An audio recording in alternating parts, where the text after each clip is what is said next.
헌법재판소가 한덕수 국무총리에 대한 탄핵 소추안에 대해 기각 판결을 내린 가운데 윤 대통령 탄핵 심판 선고에 대한 힌트는 주어지지 않았다는 평가가 나오고 있습니다. 그 배경 무엇일지 자세히 짚어보겠습니다. 네, 또 오늘 오전에는 윤 대통령에 대한 내란 우두머리 혐의 재판 두 번째 종판 준비 기일도 열렸는데요. 1차 때와는 달리 오늘은 윤 대통령이 직접 출석하지는 않았습니다. 네. 관련해서 오늘 자세한 소식 허주연 변호사와 함께 짚어보겠습니다. 어서 오십시오. 안녕하세요. 예. 자, 헌재가 한덕수 총리에 대한 탄핵 심판에 대해서 기각 결정을 했습니다. 하나하나 좀 짚어봐야 될 텐데요. 먼저 한 총리에 대한 탄핵 소추 사유가 5가지였는데 이 중 4가지에 대해서는 법률 위반이 없다고 판단을 했네요. 그렇습니다. 탄핵으로 파면이 결정이 되려면 위헌 위법적인 행위가 있고 나아가서 이게 중대하고 명백하다는 점이 인정이 될 때만 파면으로 결정이 되는데 지금 총 5가지 탄핵 소추안에 적시된 사유가 있었는데 그중에 4개에 대해서는 큰 다툼 없이 위헌 위법성이 없다라고 판단이 됐고 한 가지 사유에 대해서만 의견이 다소 갈리는 모습이었습니다. 구체적으로 총리 재직 당시의 사유에 대해서는 최상병 및 김건희 여사 특검법에 대해서 제2요구권을 행사한 것을 한덕수 총리가 국무총리로서 국무회의를 주재하면서 적극적으로 종용을 했다. 이 부분이 탄핵 사유로 적시가 됐었고 두 번째가 이제 윤석열 대통령의 내란 혐의와 관련이 있는 부분인데 비상계엄 선포 당시에 절차적 정당성을 부여하기 위해서 한덕수 총리가 국무회의를 소집했다. 내지는 국회에서 해제 요구안을 결의를 했는데 국무회의를 소집하지 않았다. 이 부분이 위헌 위법이다라는 사유로 적시가 됐습니다. 권한대행 당시 사유로는 비상계엄 이후에 한동훈 전 국민의힘 대표와 함께 공동 정권 얘기를 하면서 위법적으로 정권을 이양하려는 시도를 했다라는 점이 적시가 됐었고 그리고 또 한 가지 문제가 됐던 게 내란죄 상설특검 후보자 추천 의뢰를 방기를 했다. 그다음에 헌법재판관 임명을 거부했다. 이런 사유가 적시가 됐었는데요.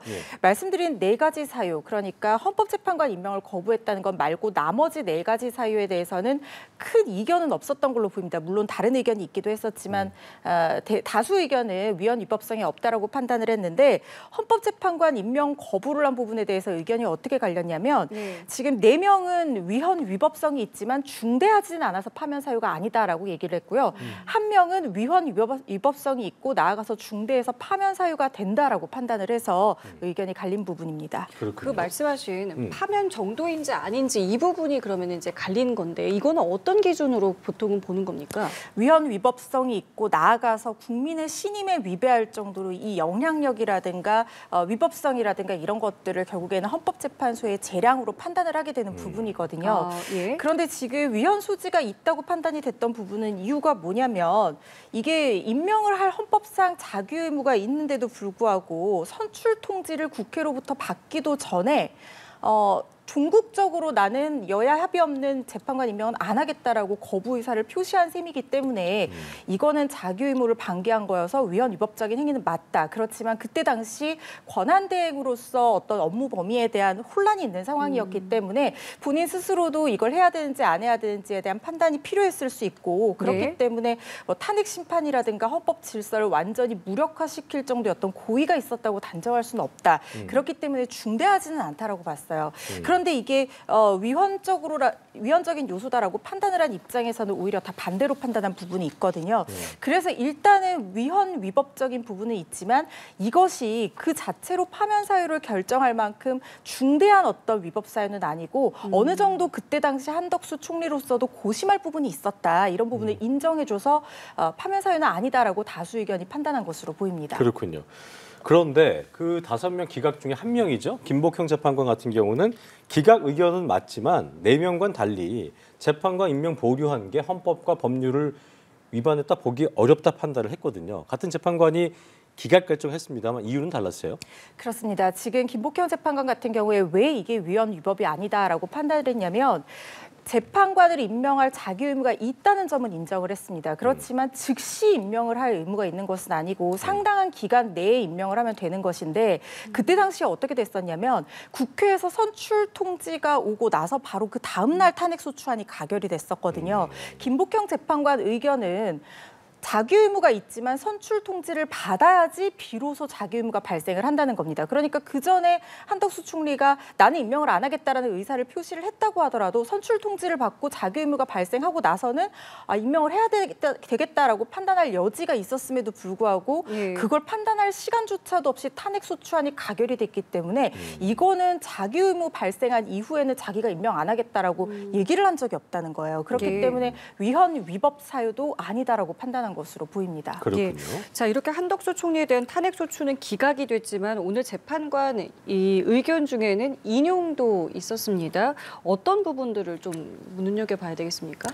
일단 헌법재판관 임명을 하지 않은 게 중대 명백한 위헌 위법 사유로 이 탄핵 사유가 된다라는 의견을 냈고요. 또 한 가지 다른 재판관들과 의견이 결이 많이 달랐던 부분이 있었는데 그게 어떤 부분이냐면 내란죄의 상설특검 후보자 추천 의뢰를 지연한 부분이 위헌 위법적일 뿐만 아니라 중대 명백한 파면 사유가 된다라고 정계선 재판관이 판단을 했습니다. 일단 이게 위헌 위법이 안 된다고 판단하는 사유부터 먼저 설명을 드려야 될 것 같은데 그때 당시에 추천 의뢰를 하지 않았던 기간이 열흘 정도에 불과한데 이 규정을 보면 지체 없이 추천 의뢰를 해야 된다라고 되어 있거든요. 그런데 이 지체 없이라는 말이 반드시 며칠이라는 기준으로 명확하게 규정이 되어 있는 것은 아니라는 그런 이유가 있었습니다. 그리고 특검 후보자 추천위원회를 구성하는 근거 규칙이 있는데요. 해당 규칙이 위헌성 시비에 휘말려서 지금 헌법재판소의 권한쟁의 심판으로 계류가 되어 있는 상황입니다. 그렇기 때문에 바로 임명을 하지 않고 추천 의뢰를 하지 않은 것이 위헌 위법이라고 볼 수 없다는 것이 문제 삼지 않은 쪽의 의견이었는데 정계선 재판관 같은 경우는 이걸 완전히 달리 봤어요. 그러니까 이걸 바로 임명하지 않는 것은 특검법의 취지를 몰각할 우려가 있다. 공정하고 효율적이고 신속한 수사를 하기 위해서 특검을 도입하는 것인데 이걸 지체 없이 즉시 임명하지 않은 것 열흘 충분한 시간이 있었다라고 본 것이고요. 특히 특검 후보자 추천위원회를 구성하는 규칙의 위헌성 시비가 있다는 것은 이게 위헌인지 아닌지 아직 판단이 안 된 상황인데 본인이 스스로 미리 예단을 해서 이것 때문에 추천 의뢰를 못하겠다. 이 부분은 굉장한 수사의 지연을 초래하고 특히 권한대행으로서 이러한 혼란 상황을 조기에 종식하기 위해서 특검을 조속하게 구성할 어떤 책임이 있는데도 불구하고 이 부분의 의무를 방기를 했다고 본 것이거든요. 그래서 정계선 재판관은 이 부분이 탄핵 사유가 된다고 판단을 한 겁니다. 같은 사안에 대해서도 재판관 중 한 명은 반대 의견을 낸 걸 보면 법조인들 사이에서도 의견이 좀 갈리지 않을까 싶은 생각이 들기도 하는데 이 보면은 두 명의 재판관이죠. 정형식, 조한창 재판관 같은 경우에는 또 각하 의견을 냈습니다. 그러니까 각하라는 건 이제 뭐 당초에 탄핵 소추 사유를 따져볼 거 없이 정체상의 문제가 있다고 본 것인데 국회의 의결 정족수에 대해서 나머지 6명의 재판관들과는 다른 의견을 냈던데 어떤 점이 좀 근거해서 이런 판단을 했다고 봐야겠습니까? 그러니까 지금 탄핵 소추 사유도 국무총리 시절일 때와 권한대행 시절일 때의 사유가 혼재가 되어 있는 상황이고 그리고 한덕수 권한대행의 신분이 그때 당시에는 권한대행이었지만 이 의결 정족수를 대통령에 준해서 200명 이상으로 판단을 해야 될 것이냐 아니면 과반수인 국무총리 탄핵 심판 소추안 의결 정족수인 151명으로 봐야 될 것이냐 이 부분이 논란이 됐었거든요. 그런데 그때 당시 국회의장의 판단으로 151명이 넘었기 때문에 탄핵 소추안이 가결됐다고 선포를 해서 이게 헌재로 넘어간 것인데 이 부분이 절차상 위법이 있느냐 없느냐 만약에 절차상 위법이 있다라고 하면 각하가 돼야 된다 이런 얘기들이 나왔었고 실제로 2명의 재판관이 이거는 각하 사유에 해당된다라고 판단을 했습니다. 그 이유로는 아무리 국무총리라 하더라도 권한대행으로 임명되고 나서는 더 이상 국무총리가 아닌 권한대행의 신분이고 그렇다고 하면 어떤 전국의 안정성 등을 위해서라도 이거는 대통령에 준해서 판단을 하는 것이 맞다라고 판단을 했거든요. 그래서 각하 의견을 냈지만 이게 법정 의견으로는 2명이기 때문에 채택이 될 수가 없거든요. 그렇기 때문에 최종적으로 기각으로 법정 의견이 채택된 걸로 보입니다. 그렇군요. 이런 판단이 이제 앞으로 어떤 국회 탄핵 소추 의결 과정에도 영향을 좀 미칠 수 있다고 봐야겠습니까? 그렇습니다. 일단은 지금 그 부분에 대해서 논의가 있었는데 권한대행을 탄핵할 때는 이제는 과반수 의결 정족수만 해당이 된다고 하면 탄핵 소추안을 의결할 수 있다는 1차적인 지금 판단이 나온 상황이거든요. 사실상 헌재에서 기준을 세워준 상황이기 때문에 나중에 달리 판단되지 않는 한 앞으로 권한대행을 탄핵할 때는 과반수가 의결 정족수로 굳어질 것으로 보입니다. 그렇군요. 1차 판단이라 하셨는데 나중에 혹시 이 부분이 만약에 뭐 또다시 문제가 된다고 했을 때 이 부분이 바뀔 수 있는 여지는 있는 겁니까?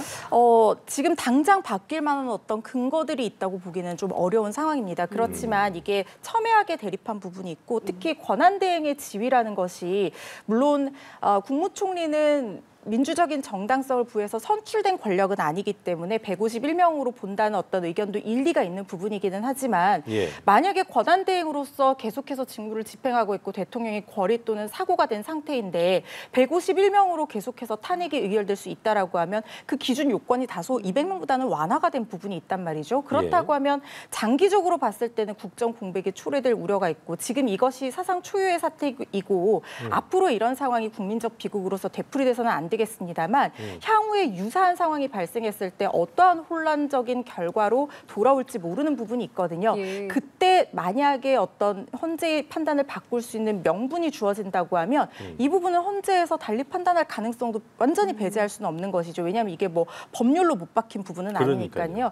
그렇기 때문에 이 부분은 각하 의견 두 분 재판관의 의견도 어느 정도 참작하고 존중해야 될 필요가 있는 부분이다. 우리가 생각해봐야 될 부분이 있는 것이 아닌가 이렇게 개인적으로 생각을 합니다. 자, 그리고 최상목 권한대행이 재판관 후보자 2명을 임명을 했지 않겠습니까?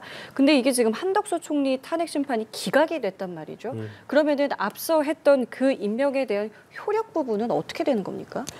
그 효력은 사실상 만약에 이게 각하로 결론이 났다라고 하면 탄핵 소추 자체가 절차에 위법하다는 그런 얘기가 되는 것이잖아요. 그렇기 때문에 최상목 권한대행의 임명 역시 어떤 위법한 부분이 있는 것은 아닌가. 나아가서 권한대행이 어떤 행위한 임명의 효력 자체도 문제가 될 수 있는 것은 아닌가. 이렇게 문제될 여지가 있었습니다. 그렇지만 지금 이것이 어쨌든 기각으로 결론이 났기 때문에 탄핵 소추 사유가 없었다는 것은 변론으로 하더라도 탄핵 소추의 절차 자체에 대해서는 정당성을 헌재에서 일단은 인정을 해준 상황입니다. 그렇기 때문에 그 절차적인 정당성을 부여받은 탄핵 소추의 결과로 결국에는 최상목 권한대행이 다시 재권한대행이 된 상황이잖아요. 거기에 어떠한 절차적인 위법이 있다고 보기는 어렵기 때문에 최상목 권한대행이 권한대행으로서 적법하게 행사한 어떤 임명 절차 이런 것들도 다시 그걸 수급해서 무효로 할 만한 어떤 근거가 보이지는 않습니다. 자, 그리고 오늘 한 총리에 대한 헌재 판단이 특히나 주목을 받았던 건 뭐냐면 앞으로 있을 그 대통령 탄핵 심판 결과에 가늠자가 될 수 있지 않겠냐는 예상들 때문이었는데 그런데 이 가늠자가 될 수 있는 부분이었죠. 비상계엄의 적법성에 대한 부분은 판단을 안 했어요. 이거 어떻게 좀 읽어야겠습니까? 일단 지금 비상계엄의 어떤 헌재 이 판단에 대해서 어느 정도 우리가 엿볼 수 있지 않겠냐 이런 예상들이 있기도 했었거든요. 그런데 사실상 이 부분에 대해서 직접적인 판단 자체가 아예 나오지 않았고 약간의 그 힌트도 지금 찾아보기 힘든 그런 결정문이 나온 겁니다.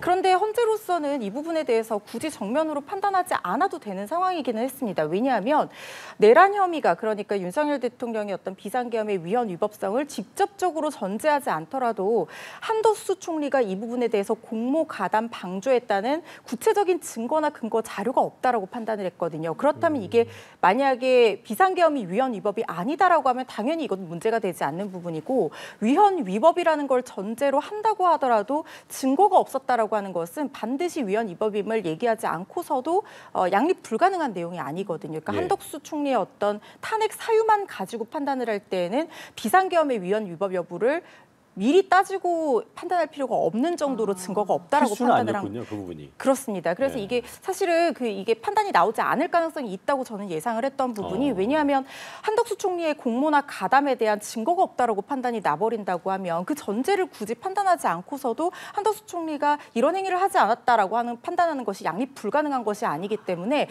헌법재판소에서 이렇게 판단을 한 것도 어떻게 보면은 좀 앞으로 있을 탄핵 선고에 대한 어떤 사람들이 굉장히 이제 예상하는 부분이 여러 가지 첨예하게 대립하는 내용들이 있고 그런 부분에서 어느 정도 좀 부담을 덜기 위해서라도 이 부분이 직접적으로 적시가 되지 않았다라고 볼 여지도 있고 또 한 가지는 아직까지 그 부분에 대한 어떤 약간의 어떤 예단도 보이기 어려울 정도로 합의가 성숙하지 않은 것이 아닌가 우리가 이런 예측도 해볼 수가 있는 부분이거든요. 그렇습니다. 그래서 어쨌든 지금으로서는 한덕수 총리의 탄핵 심판 결정문을 통해서는 윤석열 대통령의 탄핵 선고 결과를 예측하기는 상당히 어려운 상황이다. 이렇게 보셔야 될 것 같습니다. 그렇군요. 예. 자, 그렇다면 이게 오늘 어쨌든 이제 기각이 됐다라는 것 때문에 대통령 탄핵 심판에도 영향을 미칠 것이냐, 이 부분도 사실은 이제 관심사였는데 지금 말씀하신 것들을 토대로 봤을 때는 어떻게 보면 되겠습니까? 오늘 기각된 사유들을 종합해서 본다고 하더라도 윤석열 예. 대통령의 탄핵 심판 결과를 예단하기는 어려워 보입니다.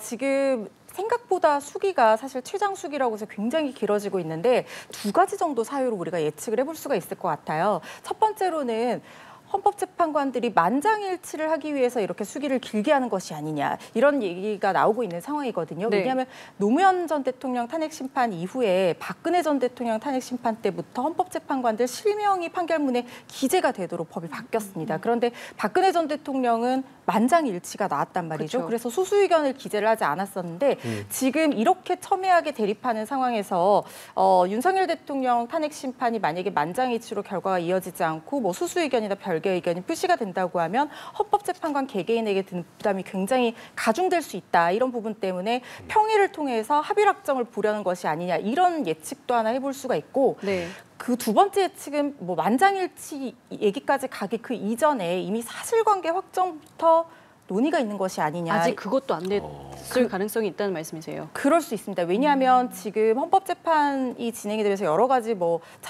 찬성하는 분들도 있었지만 비판점들도 많았었는데 절차 진행에 있어서 특히 공수처에서 수사한 수사 기록을 받아보는 부분 받는 것 자체가 뭐 위헌 위법적인 부분이 있는 것이 아니냐를 넘어서서 특히 윤석열 대통령 구속 취소 심판에서 공수처가 수사권이 있느냐 없느냐 이 부분도 다소가 문제가 됐었거든요. 네. 그렇다고 하면 관련해서 증거를 받은 부분이 과연 증거 능력을 인정을 받을 수 있겠느냐. 만약에 그걸 빼고 인정을 한다고 하면 사실관계 확정을 어디까지 할 수 있겠느냐. 이 부분에 대해서도 재판관 사이 의견이 갈릴 수가 있고 내란죄를 소추 사유에서 제외한 부분에 대해서도 재판관 사이 의견이 갈릴 수가 있는 부분입니다.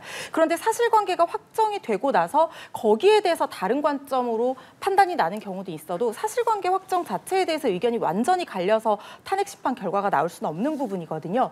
그래서 그 단계부터 제대로 되지 않고 있다고 하면 굉장히 이렇게 장기간 평의가 진행되는 것이 아니냐 이런 예측도 해볼 수 있겠습니다. 네, 여러 변수가 있고 여러 예측들이 있는 상황에서 정말 윤 대통령 탄핵 심판 선고일을 언제 고지할 것인가. 이건 뭐 지금 법조인인 허주연 변호사도 마찬가지일 것이고 모든 분들이 주목하는 부분일 텐데 개인적으로 어떻게 좀 전망하세요? 빠르면 이번 주 금요일이라고 보고 있고요. 더 늦어질 가능성도 저는 배제할 수 없다. 4월로 갈 수도 있다. 그렇습니다. 그렇지만 4월 18일을 넘기지는 않을 것이다. 왜냐하면 그 재판관들의 퇴임 시기와 맞물리기 때문에 그런 것인데요. 아마 내일은 현재의 일정이 없지만 지금 임박했기 때문에 이 탄핵 심판 선고를 하기는 어려울 것이고 목요일은 다른 선고 일정들이 있고 26일 수요일은 이재명 대표의 또 판단이 나오는 날이기 때문에 빠르면 이번 주 금요일에 판결 선고가 나오지 않을까 그렇게 생각을 하고 다른 있습니다. 선고 이슈를 고려할지는 좀 지켜봐야 할 부분인 것 같습니다. 알겠습니다. 자, 한덕수 총리가 직무를 복귀하게 되면서 최상목 권한대행은 이제 다시 경제부총리직을 맡게 된 겁니다.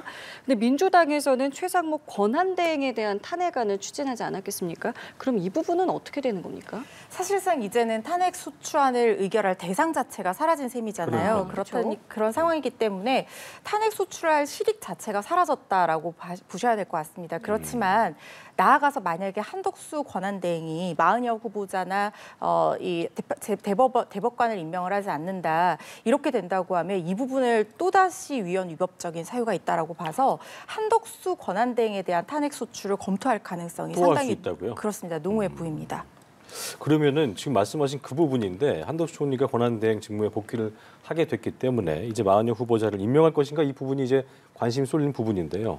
지금 말씀하신 것처럼 헌재가 마은혁 후보자 불임명에 대한 권한쟁의 심판에서 인용 결정을 앞서 했기 때문에 그러면 한대행이 어떤 판단을 할까? 그리고 말씀하신 것처럼 다시 탄핵 소추를 발의할까? 이 부분은 어떻게 좀 실질적으로 예상을 해야 될까요? 한덕수 총리가 이 마은혁 후보자를 임명하지 않는 것이 상당히 장기간 이어지는 상황이다. 그리고 어쨌든 그때 처음에 한덕수 총리가 권한대행이 됐을 때는 권한대행으로서의 직무 범위에 대한 혼란이 있는 상황이었는데 지금은 이 헌법재판소에서 구체적인 자기 의무가 있다고 판단을 해준 상황이잖아요. 그렇기 때문에 만약에 이 자기 의무에 위반해서 장기간 동안 특별히 인정될 만한 사유 없이 마은혁 후보자를 재판관으로 임명하지 않고 그 임명 행위 의무를 방기한다라고 하면 이 부분은 위헌 위법적인 요소를 넘어서서 중대한 탄핵 사유가 될 수 있다라고 판단할 여지가 있습니다. 그렇기 때문에 지금 야당 쪽에서는 한덕수 총리의 마은혁 후보자 임명이 상당 기간 지체가 된다라고 하면 이걸 이유로 탄핵 소추안을 다시 의결할 가능성이 있고 이게 헌법재판소에 넘어갔을 때는 이번 결과와는 다르게 탄핵이 인용될 가능성도 배제를 할 수가 없어 보인다는 생각이 듭니다. 그렇군요. 예.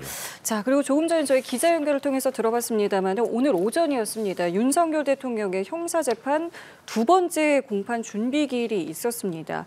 1차 때는 윤 대통령이 나왔었는데 오늘은 나오지 않았습니다. 뭐 이 부분에 대해서는 큰 의미를 부여할 필요는 없는 건가요? 어떻게 봐야 됩니까? 맞습니다. 원래 공판 준비 기일에 피고인이 출석할 의무 자체가 있는 것은 아니거든요. 그런데 첫 번째 준비 기일에 출석을 했던 것은 그 당일에 구속 취소에 대한 판단이 심리가 열리는 날이었어요. 그때는 반드시 이제 출석을 해서 변소를 하고 이런 부분이 있기 때문에 윤석열 대통령이 출석을 했던 것 같고 지금은 2차 공판 준비 기일이고 내달 14일에 첫 변론 기일이 잡힌 상황이기 때문에 오늘은 윤석열 대통령 직접 출석 의무가 부여된 그런 기일은 아니었고요. 다만 기존의 변호인들이 어떤 의견서를 미리 검토를 받고 오늘 제출을 했을 겁니다. 그런 부분에 대해서 윤석열 대통령이 역할을 하고 목소리를 간접적으로 내고 있을 것이다 이렇게 예상합니다. 그럼 정식 재판 들어가면 그때는 출석을 해야 되는 겁니까? 그렇습니다. 그때는 형사재판이기 때문에 피고인이 반드시 출석해야 한 상태에서 진행해야 될 의무가 있거든요.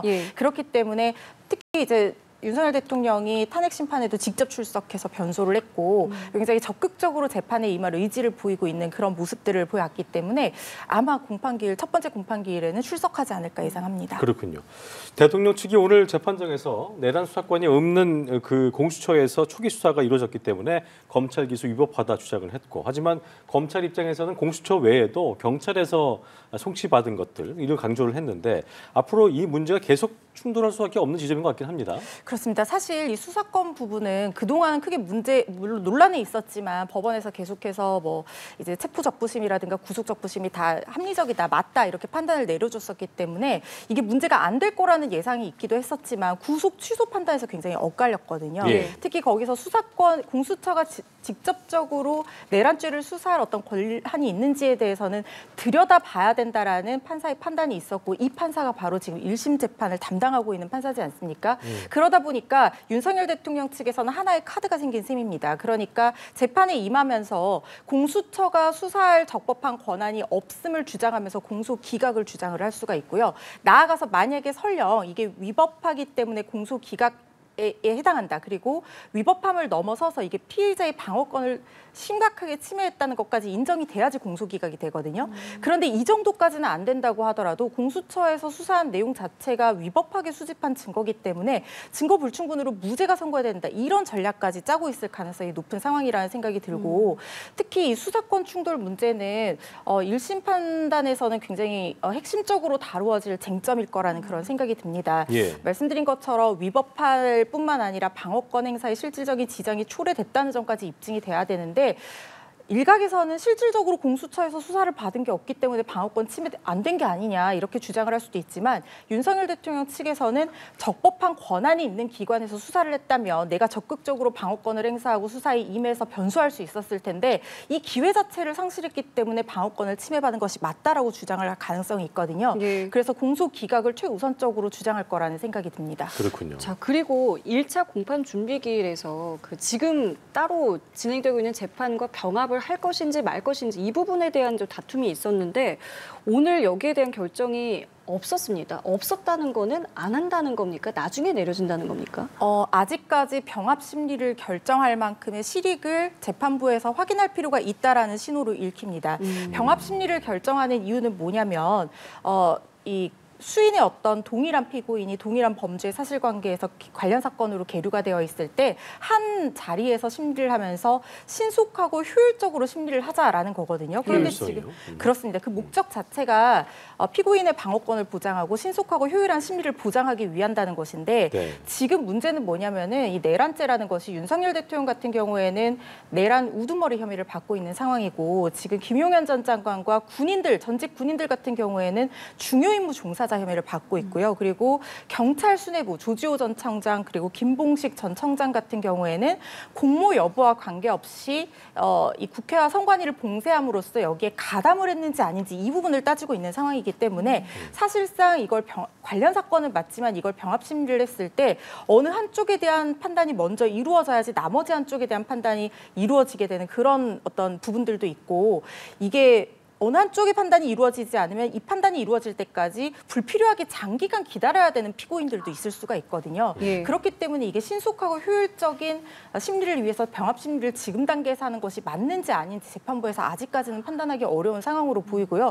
다만 지금 재판부에서 어쨌든 내란죄 성립 여부를 판단할 때가 된다고 하면 윤석열 대통령의 재판까지 군수뇌부와 이 경찰 수뇌부의 재판과 함께 병합을 할 수도 있다라는 의지를 피력을 하고 있기 때문에 이 부분은 진행 상황을 좀 지켜봐야 될 것 같다는 생각이 듭니다. 자, 앞서 말씀드린 대로 준비 기일을 오늘 마쳤고 다음 달 14일에 첫 정식 재판에 들어가게 되는데 보니까 검찰 측이 신청한 핵심 증인만 자그마치 38명입니다. 이 중에서 첫 공판 기일에 검찰이 신청한 증인 최상목 부총리와 조태열 외교부 장관인데요. 두 사람을 먼저 증인으로 채택한 이유가 있을 것 같습니다. 어떻게 보셨습니까? 이 두 사람과 관련해서는 메모 때문이라는 생각이 듭니다. 이 두 사람이 비상계엄과 관련해서 각자 뭐 국회라든가 수사기관에 출석해서 지금 최상목 부총리 같은 경우에는 메모를 받았는데 거기에 비상입법기구와 관련해서 예산 편성과 관련한 내용이 있었다. 그리고 조태열 전 장관 같은 경우에는 비상계엄 선포 당일에 전날에 12월 3일 새벽이죠. 그때 비상계엄을 선포할 거다라고 하면서 집무실에 갔더니 메모를 줬는데 앞으로 비상계엄 이후에 외교부 등에서 취해야 할 조치들이 적혀 있는 내용들이 있었다. 이렇게 얘기를 했거든요. 네. 그렇다고 하면은 이 부분은 뭐와 관련이 있냐면 내란죄의 성립 여부 중에서 국헌 문란의 목적, 그러니까 헌법에 의해서 권한을 부여받은 기관을 전복하거나 기능을 사실상 형해할 정도의 어떤 목적이 있었다라는 걸 입증할 수 있는 증거들과 굉장히 맞물려 있는 부분입니다. 왜냐하면 비상기구를 만든다는 것은 국회의 권한을 무력화하고 위헌적인 새로운 입법기구를 임시적으로 만들겠다라는 것과 연결이 되는 부분이고 그걸 만들기 위해서 구체적으로 예산까지 판단을 하고 계획을 하고 그리고 조치까지 외교적인 조치까지 강구했다라는 부분은 사실상 내란죄의 입증, 그러니까 내란죄의 목적 부분에 대한 요건 입증과도 맞닿아 있는 부분이거든요. 그렇겠네요. 그렇기 때문에 검찰 측에서 이 둘을 가장 먼저 증인으로 신청한 것이 아닌가 싶습니다. 네. 알겠습니다. 오늘 말씀은 여기까지 함께하도록 하겠습니다. 네. 지금까지 허주연 변호사와 함께했습니다. 감사합니다. 고맙습니다.